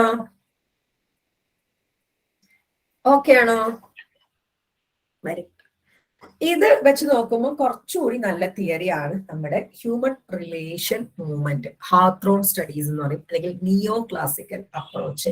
നിയോ classical approach എന്ന് പറയുന്നത് അവര് പിന്നെ ഹാത്രോൺ ഇലക്ട്രിക് കമ്പനിയിലാണ് ചെയ്തിട്ടുള്ളത്. ഹാത്രോൺ പ്ലാന്റിൽ ഇലക്ട്രിക് ഷിക്കാഗോയിലുള്ളത് നല്ല എഫക്റ്റീവ് ആയിട്ടുള്ള ഒരെണ്ണമായിരുന്നു കേട്ടോ. അവിടെ കൂടുതലായിട്ട് അവർ ഫോക്കസ് ചെയ്തത് എന്താ പറയാ, ഓർഗനൈസേഷന്റെ എൻവയോൺമെന്റ് ഒരു ഘടകമാണ്. അതായത് നല്ലോണം അതിനെല്ലാം പെടും. നല്ല അന്തരീക്ഷമായിരിക്കുക, ഈവൻ ബാത്റൂം നന്നാവുക, ലൈറ്റിംഗ് നന്നാവുക, ഇങ്ങനെ എൻവയോൺമെന്റും മോട്ടിവേറ്റ്, പൈസ മാത്രമല്ല എൻവയോൺമെന്റ് മോട്ടിവേറ്റ് ചെയ്യുന്നുണ്ട് എന്ന് ഹാത്രോൺ സ്റ്റഡിയിൽ കണ്ടെത്താനുണ്ടായത്. നോക്കാം നമുക്ക്. Human relation movement, Hawthorne study, the neo classical approach. ഇത് ക്ലാസിക്കൽ അപ്രോച്ച് ആട്ടോ, നമ്മുടെ സയന്റിഫിക് മാനേജ്മെന്റ് ക്ലാസിക്കൽ അപ്രോച്ച് ആട്ടോ. നമ്മളുടെ neo classical approach. In 1924 a significant series, ഒരുപാട് സീരീസ് സ്റ്റഡീസ്, ഒറ്റ സ്റ്റഡിയിലുണ്ട് കുറെ സീരീസ് ഓഫ് സ്റ്റഡീസ് നടന്നിട്ടുണ്ട്, which was called as Hawthorne experiments, named after Western Electric Company Hawthorne plant in Chicago were conducted. ഷിക്കാഗോയിലുള്ള ഹാത്രോൺ പ്ലാന്റിലാണ് ഇത് conduct ചെയ്തത്. അതുകൊണ്ടാണ് ആ ഹാത്രോണിന്റെ പേര് വെച്ചിട്ട് ഹാത്രോൺ സ്റ്റഡീസ്. ഒരു സ്റ്റഡിയല്ല, ഒരുപാട് സീരീസ് ഓഫ് സ്റ്റഡീസ് നടന്നു. The researchers found that productivity increased after each change in lighting. ലൈറ്റിങ്ങിലുള്ള ചേഞ്ച് കൊണ്ട് പ്രൊഡക്ടിവിറ്റി മാറ്റിയിട്ടുണ്ട്. The intensity of light, no matter how bright or dim they made it. എത്ര കുറച്ച് ബ്രൈറ്റ് ആക്കിയാലും ഡിം ആക്കിയാലും അതിനനുസരിച്ച് എന്തിന് ലൈറ്റിന്റെ intensity പോലും വർക്കേഴ്സിൽ ചേഞ്ച് ഉണ്ടാക്കുന്നുണ്ടെന്ന് അവരെ കണ്ടെത്തി. They concluded that workers were responding to attention they were getting as a part of special research study, and this phenomena came to be known as Hawthorne effect. അവിടെ ഹാത്രോൺ study അവർ എന്താ conclude ചെയ്തത്, workers respond ചെയ്തിട്ടുണ്ടായിരുന്നു to attention they were getting. കുറച്ച് ഒരു ദിവസം നമ്മൾ അവർക്ക്, ഞാനിപ്പോ ഇവിടെ ഇടയ്ക്ക് ചെയ്യും കേട്ടോ, ഇടയ്ക്ക് ഞങ്ങള് അവർക്ക് അതൊക്കെ ഇഷ്ടമാണ്. ഇടയ്ക്ക് ഞാൻ എന്താക്കും കുറച്ച് ഫുഡൊക്കെ മേടിച്ച് എൻ്റെ അടുത്തൊരു ഇവിടെ അതിനായിട്ടൊരു സ്പീക്കർ ഉണ്ട്, സ്പീക്കർ വെച്ച് ഞങ്ങള് വെറുതെ ഡാൻസും പാട്ടും നല്ല കോമഡി ഒക്കെ പറഞ്ഞിരിക്കും. അത് പിറ്റേ ദിവസം മുതൽ ഒരാഴ്ച വരെയൊക്കെ അവർ നന്നായിട്ട് മോട്ടിവേറ്റഡ് ആവണം. അതാണ് പറയുന്നത്, എത്ര അവരെ അറ്റൻഡ് ചെയ്യുന്നുണ്ട് എന്ന് അവർക്ക് തോന്നിക്കഴിഞ്ഞാൽ ഇപ്പം ഒരു സ്റ്റാഫ് കുറെ ദിവസമായിട്ട് വിട്ടു പോയതായിരുന്നു, ഡ്രൈവിംഗ് ടെസ്റ്റ് ഉണ്ടായിട്ട്. ഇന്നലെ അവള് വന്നപ്പോ മിസ്സേ, ഞാൻ എന്റെ ഫ്ലാറ്റിൽ തന്നെ താമസിക്കുന്നത്, ഞങ്ങൾ 2 ഫ്ലാറ്റിലായിട്ടാണ്. എന്റെ ഉമ്മയുടെ അടുത്ത് തന്നെയാണ്, ഞാൻ ഹസ്ബൻഡ് വീട്ടിലാണ്, എന്റെ ഉമ്മയുടെ അടുത്ത് തന്നെയാണ് താമസിക്കുന്നത്. അപ്പൊ അവൾ എത്തിയപ്പോ എന്നെ വിളിച്ചു. അപ്പൊ ഞാൻ വന്നു. ഞാൻ ശരിക്കും എനിക്ക് ഫ്ലാറ്റിൽ പോകേണ്ട ആവശ്യമില്ല, പക്ഷെ പോയി അവളെ കണ്ടു, ഒന്ന് ഹഗ് ചെയ്തു. നീ വന്നില്ലേ, നിന്നെ മിസ് ചെയ്തു. ഇമ്പോർട്ടന്റ് ആണ്. ബിക്കോസ് അവര് നമ്മൾ ശ്രദ്ധിക്കേണ്ടതെന്ന് അവർക്ക് തോന്നിക്കഴിഞ്ഞാൽ അത് വർക്കിനെ എഫക്ട് ചെയ്യും. I'm very proud of my staffs. പക്ക പെർഫെക്റ്റ് ആയിട്ടാണ് എൻ്റെ അഫാസ് വെൽനസ് പോകുന്നത്. അവര് 3 പേരും വളരെ കൃത്യമായിട്ട് കാര്യങ്ങൾ ചെയ്യുന്നുണ്ട്. അപ്പൊ ഞാൻ ഇല്ലെങ്കിൽ പോലും അവരെ നന്നായിട്ട് മാനേജ് ചെയ്യുന്നുണ്ട്, ഒന്നും മുടക്കം വരുത്താറില്ല. Because we have to attend. ഞാൻ ഈ ഹൗത്രോൺ സ്റ്റഡി തന്നെയാണ് ചെയ്തിട്ടുള്ളത്, അതിൽ പറഞ്ഞ കാര്യങ്ങൾ തന്നെ ഞാൻ ചെയ്തിട്ടുള്ളത്. അതാണ് പറഞ്ഞത്, they concluded that workers were responding to the attention they were getting as part of special research. അവർക്ക് കിട്ടുന്ന അറ്റൻഷൻ അവരുടെ എന്തില് വർക്കിൽ മാറ്റം വരുത്തിയിട്ടുണ്ട് എന്നാണ് കണ്ടെത്തിയത്. ഇതിനെയാണ് ഹൗത്രോൺ എഫക്ട്. നമ്മൾ എംപ്ലോയീസിന് അറ്റൻഷൻ കൊടുക്കണം, എന്നാൽ മാത്രം. ഞാനിപ്പോ അവിടെ തീരെ ശ്രദ്ധിക്കാണ്, അവരുടെ സാലറിയും കാര്യങ്ങളും മാത്രം ഉണ്ടാവും ഒരു രീതിയിൽ ശ്രദ്ധിക്കുന്നുണ്ടെങ്കിൽ അത് ജോലിനെ ബാധിക്കും. ഇതാണ് ഹൗത്രോൺ എഫക്ട് എന്ന് പറയുന്നത്. അതുപോലെ അവർ കണ്ടെത്തിയ കാര്യങ്ങളാണ് എൻവയോൺമെന്റൽ forces such as management directive. ഞാൻ കറക്റ്റ് അവർ ഡയറക്റ്റ് ചെയ്യാറുണ്ട്. ഹ്യൂമൻ കേപ്പബിലിറ്റീസ്, ഓരോരുത്തരുടെ കേപ്പബിലിറ്റി അനുസരിച്ചിട്ടുള്ള ജോലിയാണ് അവരെ ഏൽപ്പിച്ചിട്ടുള്ളത്. സ്റ്റേറ്റ് ഓഫ് ടെക്നോളജി, വൈഫൈ ഉണ്ട്, ഇവിടെ ആവശ്യമുള്ള സാധനങ്ങളൊക്കെ ഉണ്ട്.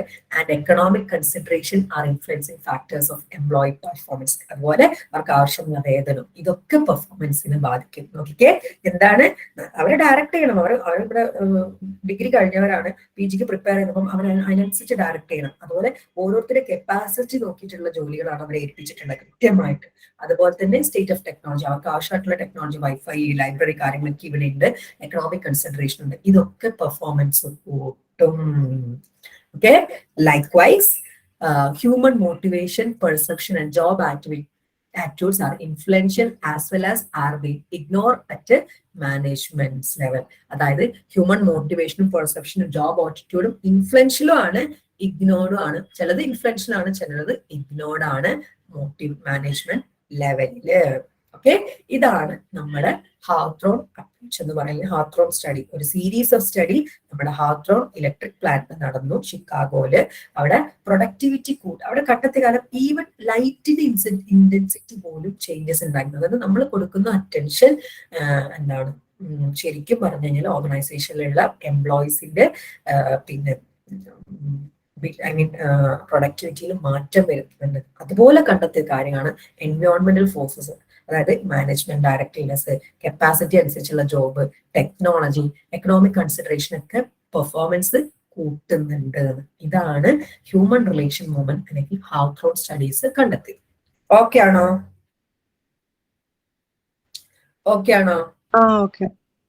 ഹൗത്രോൺ സ്റ്റഡി വളരെ 5 മേജർ പാർട്സ് ആയിരുന്നു ഉണ്ടായിരുന്നത്. 5 സ്റ്റഡി ആയിരുന്നു ഉണ്ടായിട്ടുള്ളത്. ഒന്ന് എക്സ്പെരിമെന്റ് ഓൺ ഇല്യൂഷൻ ആണ്. ഓരോ ദിവസം ലൈറ്റിന് ഇന്റൻസിറ്റി കൂട്ടി കുറച്ചൊക്കെ നോക്കി. ഓക്കെ, നോക്കാം. The researchers installed various set of lights in workroom. വർക്ക്റൂമിൽ പല ലൈറ്റുകൾ ഉണ്ടാക്കി. In some cases the light was intense, in others it was reduced considerably. ചിലത് ഭയങ്കര ലൈറ്റ് കൊടുത്തു, ചിലത് നല്ലോണം കുറച്ചിട്ട് കൊടുത്തു. While the control group worked under a constant intensity of light. ഒരു 100 ആൾക്കാരുണ്ടെങ്കിൽ 50 ആൾക്കാർ മറ്റേ ഒരു ചേഞ്ചും ഇല്ലാത്ത റൂമിൽ 10 ദിവസം വർക്ക് ചെയ്തു. 50 ആൾക്കാർക്ക് ചിലപ്പോൾ നല്ല കൂടുതൽ കൊടുത്തു, ചിലപ്പോൾ നല്ല കുറവ് കൊടുത്തതാണ്. കൺട്രോൾ ഗ്രൂപ്പിന് വലിയ വ്യത്യാസമൊന്നും ഉണ്ടായിരുന്നില്ല കേട്ടോ. കൺട്രോൾ ഗ്രൂപ്പിന് എന്തായിരുന്നു, ആദ്യമേ ഉള്ള പോലെ തന്നെ കൊടുത്തു. എക്സ്പെരിമെന്റൽ ഗ്രൂപ്പിനാണ് എന്ത് ചെയ്തത്? The experimental group began working at similar intensity of life as that of the control group, which gradually was resumed. ആദ്യം തുടങ്ങുമ്പോൾ ഈ കൺട്രോൾ ഗ്രൂപ്പിന് അതേ ഇന്റൻസിറ്റി ആണ്, പിന്നെ അത് കുറച്ച് കൊണ്ടുവന്നു. Strangely, productivity increased in both condition. പക്ഷെ അവിടുത്തെ ഇലുമിനേഷന്റെ കേസിൽ 2 കൂട്ടറിലും എന്ത് ചെയ്തു? പ്രൊഡക്ടിവിറ്റി ഇൻക്രീസ് ആയി എന്നാണ് കണ്ടെത്തി. പറഞ്ഞുതരാം. എക്സ്പെരിമെന്റ് ഓൺ ഇല്യൂഷൻ ആണ് ഫസ്റ്റ് ഹൗത്രോണില്. ഒരു കൺട്രോൾ ഗ്രൂപ്പിനെ എടുത്തു, ഒരു എക്സ്പെരിമെന്റ് ഗ്രൂപ്പിനെ എടുത്തു. ഫസ്റ്റ് 2 കൂട്ടർക്കും ഒരേ ഇന്റൻസിറ്റി കൊടുത്തു. കൺട്രോൾ ഗ്രൂപ്പ് ഈ ഇന്റൻസിറ്റി തന്നെ വർക്ക് ചെയ്തു. എക്സ്പെരിമെന്റൽ ഗ്രൂപ്പിന് പിന്നെ ഇത് ലൈറ്റ് കുറച്ച് കൊണ്ടുവരാൻ തുടങ്ങി. പക്ഷെ ഇവിടുത്തെ കണ്ടെത്തൽ സ്ട്രേഞ്ച് ആയിരുന്നു. 2 കൂട്ടറിലെയും പ്രൊഡക്ടിവിറ്റി കൂടിയിട്ടുണ്ടായിരുന്നു. ഇതാണ് എക്സ്പെരിമെന്റ് ഓൺ ഇല്യൂഷൻ. ഓക്കെ ആണോ?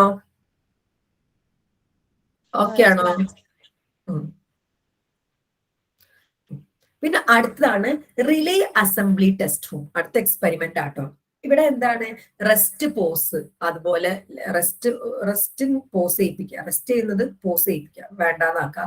ലെങ്ത് ഓഫ് വർക്കിംഗ് ഡേയുടെ ലെങ്ത് കുറയ്ക്കുക, ഫ്രീ ലഞ്ച് കൊടുക്കുക, പേയ്മെന്റ്, ഇതൊക്കെ എങ്ങനെ പ്രൊഡക്ടിവിറ്റി കൂട്ടുന്നുണ്ടെന്ന് കണ്ടെത്താനായിരുന്നു റിലേ അസംബ്ലി ടെസ്റ്റ്. അവിടെ കണ്ടെത്തിയത് റെസ്റ്റ് പോസും ടൈം കുറച്ചതും പ്രൊഡക്ടിവിറ്റി കൂട്ടിയെന്നാണ് കേട്ടോ. നോക്കാം. The aim of the second study was to examine the effect of certain variables like rest pause, length of working day, free lunch, and method of payment on the level of employees' productivity. Employee productivity, rest pause, length of working day, free lunch, method of payment, എങ്ങനെ ബാധിക്കുന്നു productivity എന്ന് അറിയാനായിരുന്നു relay assembly test room നടത്തിയിരുന്നത്. The researcher found that the production increased irrespective to the rest pause and shorter hours. Rest pause ചെയ്തിട്ട് ജോലി സമയം കുറച്ചു, അതായത് ഇപ്പം 10 മണി മുതൽ 4 മണി വരെയാണ്, അതിന്റെ ഇടയ്ക്ക് 1 മണി മുതൽ 3 മണി വരെ റെസ്റ്റ് ആണ്. ഇത് കുറച്ചിട്ട് 10 മണി മുതൽ 2 മണി വരെ വർക്ക് ആക്കി. അപ്പൊ പ്രൊഡക്ടിവിറ്റി, അതായത് റെസ്റ്റ് പോസ് ചെയ്തിട്ട് അവരുടെ ഷോർട്ടർ ഹവേഴ്സ് വർക്കിംഗ് ആയപ്പോൾ അവർക്ക് പ്രൊഡക്ടിവിറ്റി കൂടി എന്നാണ് കണ്ടെത്തിയത്. By trying to control the variables they had introduced a new one by discarding the daily monotonous routine, a social situation that involve change attitudes and interpersonal situation which inspired employees to produce more. അവിടെ variables control ചെയ്യുന്ന സമയത്ത് അവർ വേറൊരു കാര്യം കൂടി ഉണ്ടാക്കിയിട്ടുണ്ടായിരുന്നു. എന്ത്? Change attitudes and interpersonal situation. ആ ഇന്റർപേഴ്സണൽ സിറ്റുവേഷൻ ഒക്കെ, അതായത് റെസ്റ്റ് ഇല്ലാതിരിക്കുമ്പോൾ അവർക്ക് ഒന്ന് എന്താ പറയാ, ആ പ്രൊഡക്റ്റ് അവർക്ക് തമ്മിൽ ഇടപഴകാനുള്ള ഒരു സംവിധാനം, അതായത് റെസ്റ്റ് ടൈമിലാണല്ലോ ചിരിയും കളിയും സംസാരമൊക്കെ ഉണ്ടെന്ന്, അതില്ലാണ്ടാക്കിയിട്ട് റെസ്റ്റ് പോസ് ചെയ്തിട്ടുണ്ടല്ലോ. അതേസമയം അവിടെ നിൽക്കുന്ന സോഷ്യൽ സിറ്റുവേഷൻ ഉണ്ടാക്കി, ഇന്റർപേഴ്സണൽ സിറ്റുവേഷൻ ഒക്കെ, അത് കാരണം ഈ റെസ്റ്റ് പോസ് ഒഴിവാക്കിയപ്പോഴും അവിടെ പ്രൊഡക്ടിവിറ്റി കൂടി എന്നാണ് പറഞ്ഞത്. അപ്പം റിലേ അസംബ്ലി ടെസ്റ്റ് റൂമിൽ കുറെ കാര്യങ്ങൾ ചെയ്തിട്ട് എംപ്ലോയിന്റെ പ്രൊഡക്ടിവിറ്റി എങ്ങനെ കൂടുന്നുണ്ടെന്ന് കണ്ടെത്താനായിരുന്നു. ഇതിലാണ് rest pause, length of working day, free lunch, method of payment ആയിരുന്നു. ഇതിൽ 4 ചെയ്തിട്ടും ഒന്ന് rest pause and shorter hours ആണ് പ്രൊഡക്ടിവിറ്റി കൂട്ടിയത്. റെസ്റ്റ് പോസ് ചെയ്യുമ്പോൾ ശരിക്കും നമ്മൾ ഫ്രസ്ട്രേറ്റഡ് ആവണം, പക്ഷെ അതേ സമയത്ത് എന്തായി, അവർക്ക് ഇടപഴകാനും ഇന്റർപേഴ്സണൽ സിറ്റുവേഷൻ ഒക്കെ ഉണ്ടാക്കി കൊടുത്തു. ജസ്റ്റ് അത് പ്രൊഡക്ടിവിറ്റി കൂട്ടുകയാണ് ചെയ്തത്. ഓക്കെ ആണോ?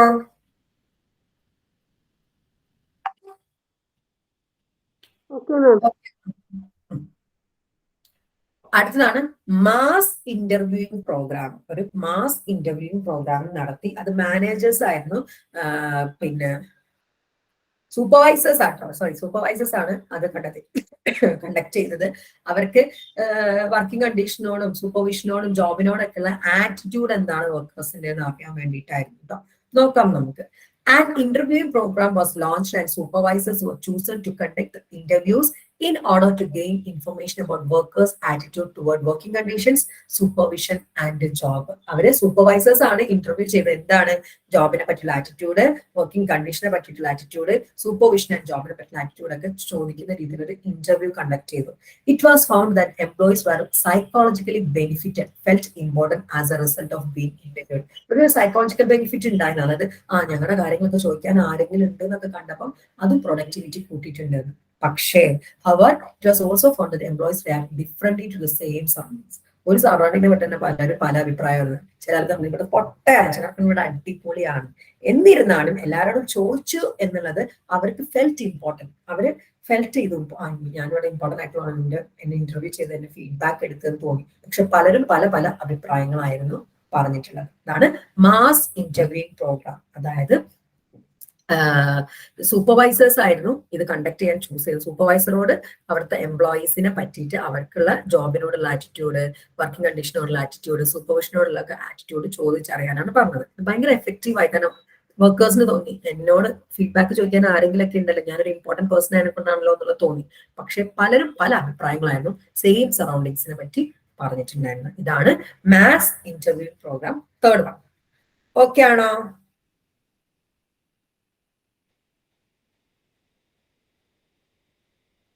ഓക്കെ ആണോ?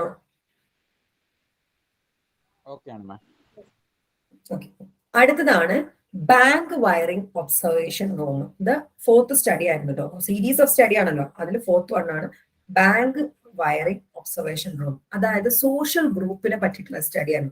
ഒരു പിന്നെ ഓർഗനൈസേഷനിൽ പല പല സോഷ്യൽ ഗ്രൂപ്പ്സ് ഉണ്ടാവും. ചില ഫ്രണ്ട്ഷിപ്പ് ഗ്രൂപ്പ്സ് ഉണ്ടാവും, ചിലത് വർക്കിംഗ് ഗ്രൂപ്പ്സ് ഉണ്ടാവും. അപ്പം ഇതിനെ പറ്റിയുള്ള സ്റ്റഡി ആയിരുന്നു നമ്മുടെ bank wiring observation room. The fourth study attempted to examine the existence of social group within the company. കമ്പനിയിലുള്ള സോഷ്യൽ ഗ്രൂപ്പിനെ പറ്റിയിട്ടാണ് പഠിച്ചത്. അവിടെ ഒബ്സർവ് ചെയ്താട്ടോ. Observers was asked to know the formal relation between the supervisor and employees and also all information grouping of the men. Informal grouping of the men. അവിടെ observe ചെയ്യുന്ന ആളോട് പറഞ്ഞു ഇവിടെ സൂപ്പർവൈസറും എംപ്ലോയി നമ്മളുടെ ബന്ധം ഒബ്സർവ് ചെയ്യാനും അത് റിലേഷൻഷിപ്പ് ഒബ്സർവ് ചെയ്യാനും പിന്നെ എല്ലാ ഗ്രൂപ്പിനെ പറ്റിയിട്ടും ഒബ്സർവ് ചെയ്ത് എഴുതാൻ പറഞ്ഞു. It was observed in the first week that men appeared to be working all the time and were cautious toward the observer. അവിടെ മനസ്സിലായി ഒബ്സർവ് ചെയ്യാൻ ആള് വന്നപ്പം എല്ലാവരും നല്ല പണിയെടുക്കലായിരുന്നു, ഒബ്സർവറിനെ പറ്റി ഭയങ്കര കോഷ്യസ് ആയിരുന്നു. The employees feared that because they were being studied, the company is eventually going to raise the amount of work they were expected to do each day. അവർക്ക് വർക്കേഴ്സിന് തോന്നി ഒരാൾ ഞങ്ങൾ ഒബ്സർവ് ചെയ്യാനൊക്കെ വെച്ചിട്ട് ഞങ്ങൾ പണിയൊക്കെ കൂട്ടാൻ പോകുന്ന എല്ലാവരും ഭയങ്കര ഹാർഡ് വർക്കിംഗ്, ഭയങ്കര പണിയെടുക്കുന്ന ഓൾറെഡി അവർക്ക് വർക്ക് ഉണ്ട് എന്ന് തെളിയിക്കുന്ന രീതിയിൽ ഫുൾ ടൈം വർക്കിംഗ് ഒക്കെ ആക്കി. In order to get limited task on work, the men within the informal group agreed to keep their output low even if they get a lesser wage. പൈസ കുറഞ്ഞാലും വേണ്ടില്ല, work load കൂട്ടാൻ കാണി അവർ productivity തന്നെത്താനെ കുറച്ചും അവർ കാണുന്നുണ്ട്, അവർ observe ചെയ്യുന്നത്. Further emergence of an intricate social organization was observed that tried to protect the group. അവിടെ ഒരു ഇൻട്രിക്കേറ്റഡ് സോഷ്യൽ ഓർഗനൈസേഷൻ ഒക്കെ വന്നു. എന്താണ് ഗ്രൂപ്പിനെ പ്രൊട്ടക്ട് ചെയ്യുന്നത്, നമ്മൾ ഒബ്സർവ് ചെയ്യുന്നുള്ള രീതിയിലൊക്കെ ഒരു ചെറിയ മുറുമുറുക്കും അവിടെ വന്നു. In contradiction to the result, the first study where productivity rose, this study revealed the restriction in the production output. Productivity കൂടിയിട്ടുണ്ടായിരുന്നു, പക്ഷെ ഔട്ട്പുട്ട് കുറഞ്ഞു. കാരണം ഇവര് പ്രൊഡക്ടിവിറ്റി ആയി, പക്ഷെ ഔട്ട്പുട്ട് കുറയ്ക്കുന്ന രീതിയിലായിരുന്നു ഇവര് പ്രൊഡക്ടിവിറ്റി കൂട്ടി. കാരണം ഔട്ട്പുട്ട് കൂടിക്കഴിഞ്ഞാൽ ഇവരും ഇനിയും വർക്ക് കൂട്ടി തരുമോ എന്നുള്ള പേടി. ഇവിടെ സോഷ്യൽ ഗ്രൂപ്പിനെ മനസ്സിലാക്കാൻ വേണ്ടിയിട്ടും അവിടെ എംപ്ലോയീസും സൂപ്പർവൈസറും തമ്മിലുള്ള ബന്ധവും അവിടെയുള്ള ഗ്രൂപ്പുകൾ തമ്മിലുള്ള ബന്ധം പഠിക്കുന്ന ഒരു ഒബ്സർവർ അവിടെ ഇട്ടു. ഒബ്സർവർ അവിടെ ഇട്ടപ്പോ എന്താക്കി എല്ലാവരും നല്ല പണിയെടുക്കല്ലേ. കാരണം ഇയാൾക്ക് ഒബ്സർവ് ചെയ്ത് ഞങ്ങൾക്ക് പണിയില്ല എന്ന് കണ്ടാൽ കൂടുതൽ പണി തരാമെന്ന് വെച്ചിട്ട് പ്രൊഡക്ടിവിറ്റി കൂട്ടി. പക്ഷെ അവിടെ ഔട്ട്പുട്ട് കുറച്ചു. അവർ ചെയ്യുന്ന വർക്കിന്റെ ഔട്ട്പുട്ട് കുറച്ചു. ഔട്ട്പുട്ട് ഇനിയും കൂട്ടിയാൽ ഇവർ ഇനിയും ജോലി തരും, ശമ്പളം എന്തെങ്കിലും ഇല്ല, ഇനിയും ജോലി ചെയ്യേണ്ടെന്ന് വെച്ചിട്ട് ഔട്ട്പുട്ട് കുറച്ചു. അവിടെ ചില ഒരു മുറുമുറുക്കും ഈ ഗ്രൂപ്പിനെ പ്രൊട്ടക്ട് ചെയ്യാനുള്ള ചില ആൾക്കാരും വന്നു തുടങ്ങി. അപ്പം ഇതിൽ മനസ്സിലാക്കിയ എന്താണ്, ഒബ്സർവേഷൻ ഉണ്ടാകുമ്പോൾ പ്രൊഡക്ടിവിറ്റി കൂടുന്നുണ്ട്, പക്ഷെ ഔട്ട്പുട്ടിന്റെ പ്രൊഡക്ഷൻ റെസ്ട്രിക്റ്റഡ് ആയിരുന്നു. ഇതാണ് ബാങ്ക് വയറിംഗ് ഒബ്സർവേഷന്റെ സ്റ്റഡി. ഓക്കെ ആണോ? ഓക്കെ ആണോ?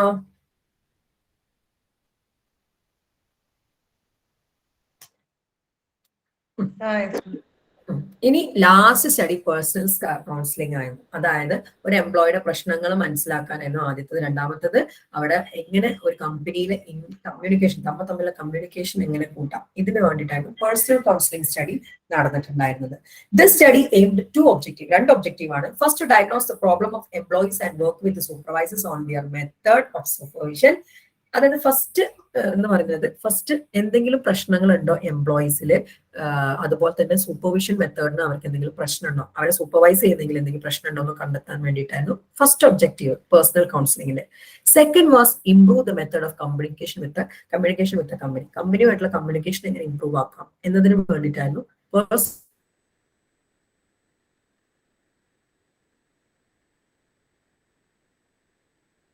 കൗൺസിലിംഗ് ചെയ്തിട്ടുണ്ടായിരുന്നു. This study enhance the of supervisors, employee relation and employee management relation. ഈ പേഴ്സണൽ കൗൺസിലിംഗ് നടത്തിയ വഴി പേഴ്സണൽ അഡ്ജസ്റ്റ്മെന്റ് എൻഹാൻസ് ആയി, സൂപ്പർവൈസേഴ്സ് എംപ്ലോയി റിലേഷൻ നന്നായി എൻഹാൻസ് ആയി, എംപ്ലോയി മാനേജ്മെന്റ് റിലേഷനും എൻഹാൻസ് ആയി. അവരുടെ പ്രശ്നങ്ങൾ അഡ്രസ് ചെയ്യാണ്, അവർക്ക് കമ്മ്യൂണിക്കേഷൻ നന്നായിട്ട് ചെയ്യാനുള്ള പഠിപ്പിച്ചെടുക്കാണല്ലോ. അതുകൊണ്ട് തന്നെ അവർ പേഴ്സണൽ അഡ്ജസ്റ്റ്മെന്റ് ഉണ്ടായി, സൂപ്പർവൈസർ എംപ്ലോയി റിലേഷൻ നന്നായി, എംപ്ലോയി മാനേജ്മെന്റ് തമ്മിലുള്ള റിലേഷൻ കൂടി. അപ്പൊ personal counselling was very effective. രണ്ട് ഒബ്ജക്റ്റീവ് ആയിരുന്നു. ഒന്ന്, അവർക്ക് അവരുടെ സ്വന്തം പ്രശ്നങ്ങൾ അഡ്രസ് ചെയ്യാനും സൂപ്പർവൈസറുമായിട്ടുള്ള പ്രശ്നങ്ങൾ അഡ്രസ് ചെയ്യാനും. രണ്ടാമത്തത് കമ്പനിയുമായിട്ട് എംപ്ലോയിയുടെ കമ്മ്യൂണിക്കേഷൻ കൂട്ടാനും. ഇത് രണ്ടും വഴി അവർ പേഴ്സണലി അഡ്ജസ്റ്റഡ് ആയി, സൂപ്പർവൈസർ എംപ്ലോയി റിലേഷൻ കൂടി, എംപ്ലോയി മാനേജ്മെന്റ് റിലേഷനും കൂടി. ഇങ്ങനെ 5 സ്റ്റഡീസ് ആണ് ഒരു സീരീസ് ആയിട്ട് നടന്നിട്ടുള്ളത്. ഏതൊക്കെയാണ്? ഹ്യൂമൻ റിലേഷൻ മൂവ്മെന്റ് അല്ലെങ്കിൽ ഹൗത്രോൺ സ്റ്റഡീസ് നടന്നത്. First illusion experiment on illusion ആണ് നമ്മുടെ ലൈറ്റിന്റെ ഇന്റൻസിറ്റി കൂട്ടി കുറച്ചിട്ടുള്ളതാണ്. അവിടെ 2 ഗ്രൂപ്പും, കൺട്രോൾ ഗ്രൂപ്പും എക്സ്പെരിമെന്റൽ ഗ്രൂപ്പിൽ പ്രൊഡക്ടിവിറ്റി കൂടി.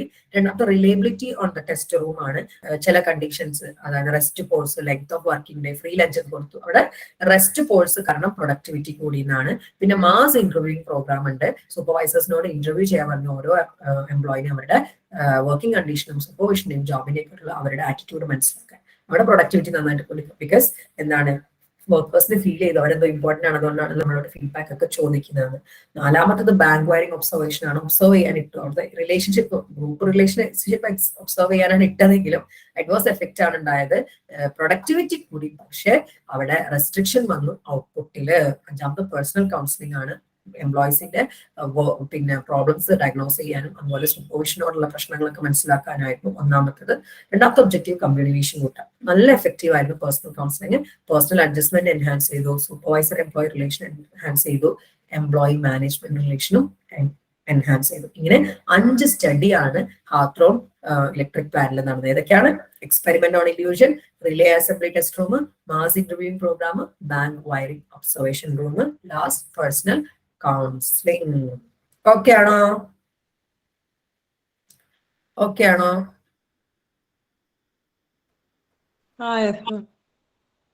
ഇതൊന്ന് വായിച്ചു നോക്കണേ, എന്നാലേ കണക്ട് ആവുള്ളൂ. നല്ല രസമാണ് പഠിക്കാന്. അപ്പം ഇന്ന് ഇത്രയും മതി. നാളെ OB തീരും കേട്ടോ. മറ്റന്നാൾ ഫോറൻസിക് സ്റ്റാർട്ട് ചെയ്യും. ഇനി ഒരു 2-3-4 ദിവസം ആകെ ഫോറൻസിക്കും പിന്നെ എൻവയോൺമെന്റിലും മാത്രമേ വരുന്നുള്ളൂ. ഇത് 5മത്തെ സബ്ജക്റ്റ് ആണ്. അണ്ടർസ്റ്റാൻഡിങ് സൈക്കോളജിക്കൽ ഡിസോർഡർ 1ഉം 2ഉം എടുത്തു, പിന്നെ കൗൺസിലിംഗ് എടുത്തു, പോസിറ്റീവ് എടുത്തു. ഇത് 5മത്തതാണ്. ഇനി നിങ്ങൾക്ക് ഫോറൻസിക്കും എൻവയോൺമെന്റിലും ഉള്ളൂ. അതോടെ ഫ്രീ ക്ലാസ് തീരും. ക്ലാസ് തുടങ്ങും കേട്ടോ. ഓക്കെ, മിക്കവാറും next Monday onwards regular class ആയി. അപ്പം hope the class was productive and informative. നാളെ നമ്മൾ വീണ്ടും കാണും. അതുവരെ bye, take care. Thank you, ma'am. Thank you. ശരി.